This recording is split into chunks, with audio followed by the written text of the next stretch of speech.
G20 के लिए पूरी दिल्ली को सजाया जा रहा है और इस बीच हमारे साथ में मौजूद हैं culture minister Meenakshi Lekhi. Ma'am ये बताइए कहाँ तक तैयारी पहुँची है? बहुत बढ़िया तैयारी पहुंची हुई है और लगातार हर विभाग हर व्यक्ति मिलजुल कर बहुत अच्छा काम कर रहे हैं और दिल्ली को जिस तरीके से सजाने और संवारने का काम पिछले 2 महीने में हुआ है वो आप सबके सामने है। मैम जहाँ हम खड़े हुए हैं इसके पीछे इसको क्या देखें, शिवलिंग देखें या फिर फाउंटेन? देखिए, आपको ये समझना होगा कि भारत वो देश है जहाँ हर कंकड़ में शंकर की उपस्थिति को माना गया है और ये कलाकृतियाँ हैं, क्योंकि शिवलिंग इसको वही लोग मान सकते हैं जो भारत के स्थापत्य कला को नहीं जानते, जो मंदिरों की बनावट को नहीं समझते और यहाँ तक कि शिवलिंग को भी नहीं जानते, क्योंकि शिवलिंग की जो रेशो होता है कि इतना ऊंचा लिंग का इतना बेस होगा, उसका एक रेशो है और साथ में उसके अंदर प्राण प्रतिष्ठा की जाती है और तब वो कंकड़ जो है शंकर बनता है। लेकिन जाकी रही भावना जैसी, प्रभु मूर्त देखी तैसी, अगर इनको किसी को शिवलिंग दिखाई देता है तो नतमस्तक हूँ, क्योंकि ये वही लोग हैं जो कल तक क्लेम कर रहे थे कि दिल्ली को सजाने संवारने का काम उनके मंत्रियों ने किया।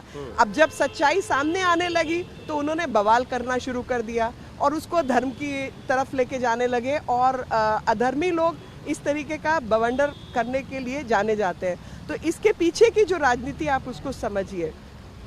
ये वो देश है जहाँ पर अगर आप याद करें तो एक संदर्भ आता है कि गुरु नानक जी काबा की तरफ पैर करके लेटे हुए थे, तो एक गार्ड ने आके कहा कि पैर हटाओ कि यहाँ पर ईश्वर बसते हैं। तो उन्होंने कहा कि मेरे पैर उस तरफ घुमा दो जहाँ ईश्वर नहीं बसते। तो घुमाया तो काबा उधर घुमा हुआ दिखाई दिया। तो जिनको ये शंकर दिखाई दे रहे हैं, मैं उनके प्रति भी अपना आदर का वक्तव्य प्रस्तुत करती हूँ, लेकिन जिस मंशा से ये लगाए गए हैं वो कलाकृति के रूप में लगाए गए हैं। और आप देखिए, मैं यहाँ खड़ी हूँ, इसके आगे फवारा है, फवारे के आगे झरना है, झरने के आगे एक छोटा पौंड है, उसके ऊपर ये कलाकृति खड़ी की गई है। और अगर इसको आप शिवलिंग मान भी लेते तो मानिए, आपकी इच्छा है, ये कलाकृति के रूप में लगाए गए हैं। आम आदमी पार्टी कह रही है बीजेपी नेताओं की तरफ से पहले ऐसे बयान आए थे। देखिए, मैं किसकी तरफ से बयान आए और किसकी तरफ से नहीं आए, मैं इस विषय पर बात ही नहीं करना चाहती।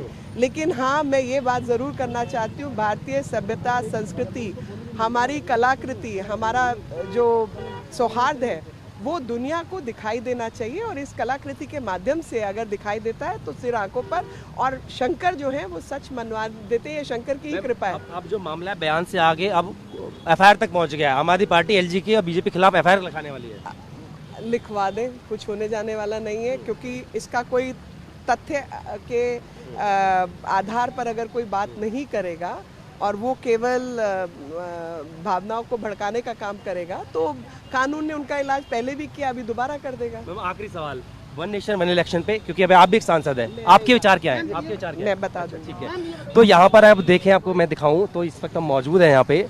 ये फाउंटेन्स हैं, इन्हीं को लेकर के विवाद चल रहा है कि ये क्या शिवलिंग है या आर्टिफैक्ट्स हैं, और इसको लेकर अब मामला यहाँ तक पहुँच गया है कि आम आदमी पार्टी जो उपराज्यपाल है जिनकी देखरेख में पूरा काम हो रहा था, उनके खिलाफ अब एफआईआर दर्ज कराने वाली है। अपनी वीडियो से होगी और इसके साथ जितेंद्र भाटी में बातों दिल्ली।